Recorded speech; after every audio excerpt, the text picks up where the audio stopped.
Salom radiolar, sizlar bilan Xonvon. Bugungi videomizda biz sizlar bilan bizni sevimli jangchilarimiz nimalar deyishmoqda, mana shu haftadagi eng qaynoq MMA'dagi xabarlardan muhokama qilamiz. Sizlar bilan birgalikda. Xabarga o'tishdan oldin pastda Telegram havola bor, kiramiz va Telegramda ham havola bor. U yerga o'tib iPhone promo kodini yozsangiz, katta bonusga ega bo'lasiz. 5 milliondan 10 million so'mgacha. O'tamiz va omadimizni sinaymiz. Promo kod Aybxon aniqrog'i, hammaga omaddan boshqa hech narsa yordam bermasligi mumkin. Endi kuchli xabarlarga o'tadigan bo'lsak, biz mana shu haftada kutayotgan xabarlar. Birinchi menga juda ham yoqadigan xabar bu 26-aprel kuni Odilxon demak jang o'tkazadi qirg'izistonlik jangchi bilan Alash Pride promotionida. Juda ham katta murojaat bilan aynan Odilxon o'z demak ijtimoiy tarmoqlarida murojaat qilib chiqdi. Barchaga assalomu alaykum. Nima uchun bu insonlarni rasmi bu yerda deb hayron bo'layotgan bo'lishingiz tabiiy. Javobi videoning oxirida. Men 2021-yilda Oktagon ligada debyut qildim. Birinchi jangimda g'alabadan so'ng hozirgi BMF kamari chempioni erki bo'lgan to'plarga chaqiruv tashladim va g'alaba qozondim. Umumiy hisobda 8 ta jang qildim. Ularning 5 tasi g'alaba, 2 ta mag'lubiyat, bitta esa hisobga olinmagan jang. Men Oktagon ligadan roziman. Bir-birimiz uchun tramplin bo'ldik desak ham bo'ladi. Liga tarixidagi eng ko'p ko'rilgan 4 ta turnirda 4 talasida ham mening ishtirokim bor. Bu yerda shu paytgacha men eng populyarniy sportchi bo'lganman. Endi esa qolganlarga davri keldi. Men bu yerdan ketishga majburman. Sabablarini esa Telegram kanalimda bugun 22:00 da hammasini aytaman. Endi nima qiladi Odilxon deyotganlar uchun 26-aprel kuni Alash Pride turnirida jang qilaman. Boyagi insonlarni nima uchun bu yerga qo'ydim? Ular Alash Pride'da o'z janglarini o'tkazishgan va nomini qoldirishgan. Men shu yerda jang qilayotganimdan, debyut qilayotganimdan faxrlanaman. Shuningdek, aslida Oktagon liga bilan nima bo'lganini ham aytib o'tgan. Marhamat, ko'ramiz sizlar uchun barcha videolarni to'plab, demak, yig'ib ko'rsataman. Assalomu alaykum. Hamma aytganda videoda Oktagondan ketishingiz sababini aytmadingiz-ku deb sabablarini aytaman.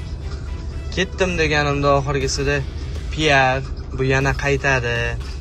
U bu dedilar. Mana boshqa ligada Oktagonga konkurent bo'lgan ligada jangimiz bo'lyapti. Bunisiga nima deysizlar? Hayot faqat PR-dan, shoudan iborat emas.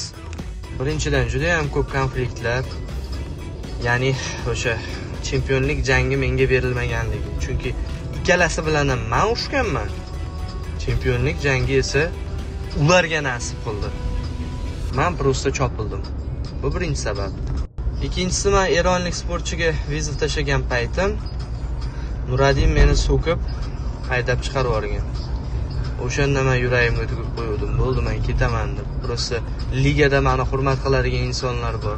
O'shalarning hurmati men o'zimga bosgandim. Uchinchidan, BMF chempioni bilan men face to face ga chiqishim kerak edi. Vaholanki texnik sabab bo'lganmishda, xuya себе men chiqmay qolganmishman. Texnik sabab. Ahamiyatga ega odam bo'lmay qoldimmi shundaman? Sizlar uchun nimalar qilmadim? To'rtinchisi esa o'tgan safarga konfliktda ular o'zini oqladi. Aybni menga to'nkab qo'ya qoldi. Shunda ham men bular bilan kelishmoqchi edim, lekin Sulton Toshkentga kelib nima deydi menga? Sen uzr so'rab video qilishing kerak, Odil. Sen uzr so'rasang, keyin senga janglar berilishini ko'rib chiqamiz dedi. Janglaringni ko'tingga tiqib qo'y. Endi xuya tiqib yording dedim. To'g'risida o'zingni uni aqib ko'rsatma.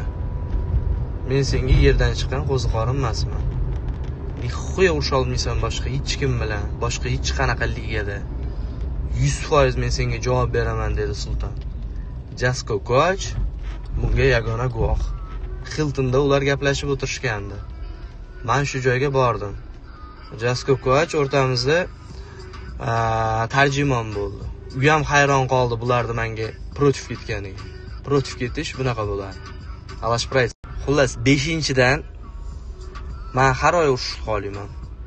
Nima, yilda Oktagon liga 3 marta jang bersa, jang bo'lmagan oylari kim bilandir shou qilib, kim bilandir PR qilib, pustoslov odamlarni aldashim kerakmi? Yo'q. Bunaqa narsa men qo'limdan kelmaydi. Bundan buyog'iga qo'limdan kelmaydi. Endi misol ushlayapmiz, natija qilyapmiz. Orqamizdan odamlar ergashyapti. Ras shunday ekan. Bu yog'iga har oy ushishni xohlayman. Ko'ryapsizlar do'stlar, Odilxon aytishicha, demak Oktagon Liga aybdor va u demak kamar uchun jang berishmadi va umuman olganda Odilxonni chopishdi degan ma'nolarda gapirmoqda. Va men bunga fikrimni bildirmoqchiman do'stlar. Qaranglar, Odilxon demak Kamil karatega o'tkazgandan keyin hech kim bilan deyarli jang o'tkazmadi. O'zbek Taysonini hisobga olmaydigan bo'lsak, chunki uni hisobga olmasak ham bo'ladi. Sababi qanaqa jang? O'zingizlar ko'rdinglar. Novichok bilan jang bo'ldi. Odilxonga Oktagon Liga srazu chempionskiy kamar bersa bo'larmidi yoki yo'qmi? Men bilmayman, lekin odatda bunaqa bo'lmaydi-da.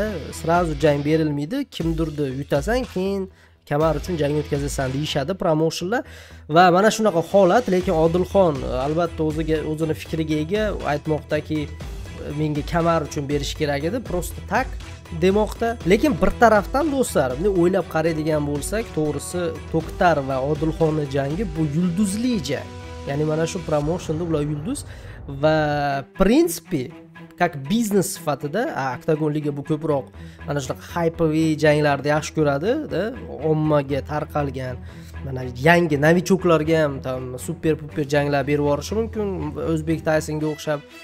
Xullas, o'zi aslida Odilxonga jang bersa ham bo'lar Oktagon Liga, lekin bu ishni qilmadi va mana endi biz Alash Pride'da Odilxonni ko'rishimiz mumkin. Ushbu promotionda aytib o'tilgandek, Nursulton, Xanturayev, Zubayra Tuxugovlar mana shunaqa yaxshi bo'lajak chempionlar, o'sha sobiq chempionlar jang o'tkazgan va mana shu joyda Odilxonni endi ko'rishimiz mumkin. Har oy jang o'tkazaman demoqda.